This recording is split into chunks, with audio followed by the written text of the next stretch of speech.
श्री को नमोस्तु करते हुए इंदौर में अनेक बार आना हुआ और पिछले प्रवास के समय एक संपन्न परिवार में आहारचर्या संपन्न हुई और उस परिवार के बेटा बेटी जब छोड़ने के लिए आए तो हमने उनमें जो बेटी थी उससे पूछा, बेटा क्या पढ़ रहे हैं? उन्होंने कहा हम इंजीनियरिंग की पढ़ाई कर रहे हैं। तो हमने कहा पढ़ने के बाद क्या करेंगे? तो कहने लगे नौकरी करेंगे। हमने कहा आपका परिवार संपन्न है, आपको नौकरी करने की क्या ज़रूरत है? बोले महाराज कहीं शादी होने के बाद डिवोर्स हो गया तो? अर्थात बच्चों को योग्य बनाना तो ज़रूरी है, किंतु आज हम बच्चों को अपने पैरों पे खड़े होने की योग्यता का विकास करना चाहते हैं। उस समय में पैरों पे खड़े करने का वास्तविक अर्थ क्या है, यदि ये माता पिता को बोध हो जाए, शायद जो पहले से टेंडेंसी मानसिकता ही बन गई कि हम इसलिए पैसा कमा रहे कि हमें तलाक हो जाए तो संपन्न खड़े हो सकेंगे। वास्तविकता पैरों में खड़े होने का क्या अर्थ है आप समझाएं, जिससे सभी को दिशा में मिले। नमोस्तु में रहेंगे। बहुत ही प्रासंगिक सवाल महाराज जी ने उपस्थित किया। एक बहुत बड़ी समस्या है। आप अपने संतान को योग्य बनाना चाहते हैं, पर नौकर बनाने में ही आप उसकी योग्यता की पूर्णता समझते हैं। सर्विस लगना, जॉब लगना यानी क्या? नौकरी लगना। नौकरी लगना का मतलब क्या? नौकर ही तो बनाना है। आपको नौकर कह दे तो बड़ा अच्छा नहीं लगेगा, पर आपसे कोई कह दे कि जॉब होल्डर है, सर्विस होल्डर है, तो आपको सुन के अच्छा लगता है। अंग्रेजी प्रेम की ये परिणति है। हो तो नौकर ही। और पढ़ना लिखना बुरा नहीं है, व्यक्ति को पढ़ना ही चाहिए, लेकिन नौकरी को लक्ष्य नहीं रखना चाहिए। पढ़ाई लिखाई केवल इसलिए करना चाहिए ताकि हम भविष्य में अपने जीविकोपार्जन में पूरी तरह सक्षम रह सके और अपने गृहस्थ धर्म का ठीक रीति से अनुपालन कर सके। पहले लोग पढ़ते थे और पढ़ाई लिखाई करने के उपरांत अपने व्यापार व्यवसाय को दक्षता के साथ चलाते थे। कदाचित पढ़ाई लिखाई में पीछे भी रहे तो भी अपने व्यापार में अपने अनुभव और कौशल के बल पर बहुत बड़ी सफलता अर्जित करते थे, नए प्रतिमान स्थापित करते थे और संपन्नता के साथ जीवन जीते थे। खुद तो जीते ही, अपने आश्रय अनेक लोगों के जीविका का आधार बनते थे और ऐसे लोगों को सर्वत्र प्रमुखता मिलती थी। आज अवधारणा बदल गई, कॉन्सेप्ट चेंज हो गया।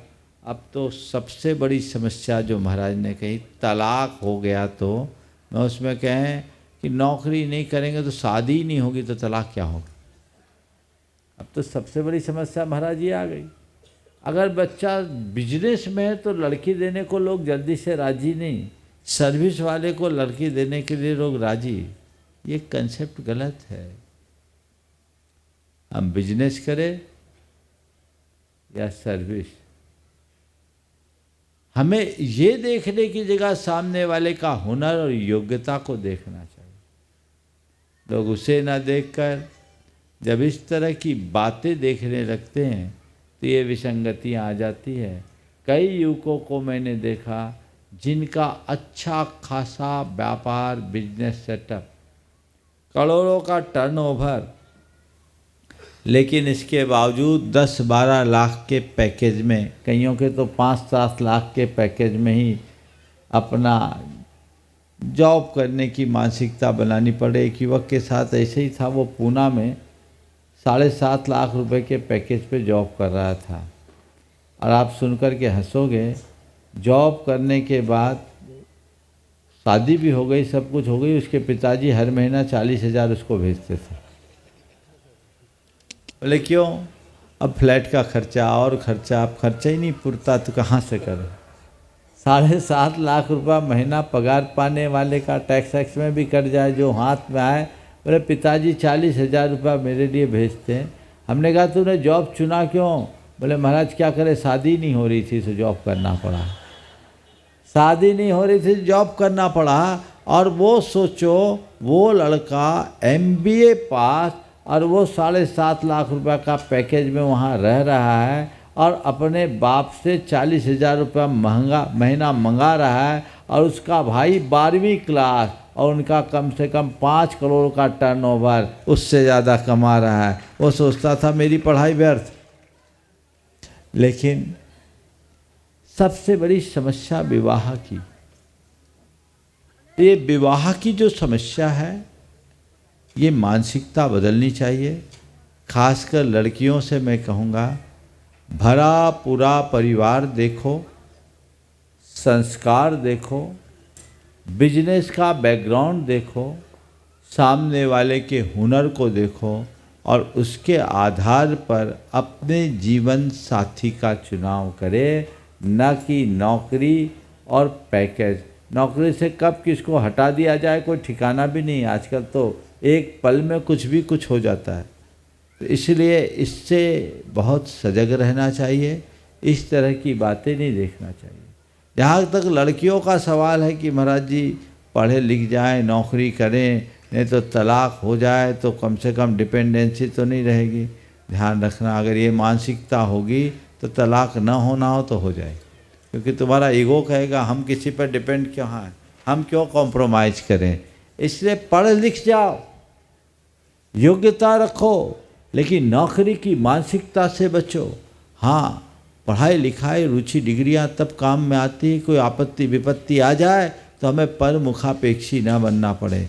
पर नौकरी को अपने जीवन का जब ध्येय बनाते हैं तो बहुत सारी चुनौतियां सामने आ जाती है और इसी के परिणाम स्वरूप आजकल तलाक आम होते जा रहे हैं। तो हमें इस मानसिकता से अपने आप को पूरी तरह से बाहर निकालने की आवश्यकता है। जब तक हम ऐसी मानसिकता से स्वयं को मुक्त नहीं करते तब तक हमारी व्यवस्थाएं कभी अनुकूल नहीं बन सकती।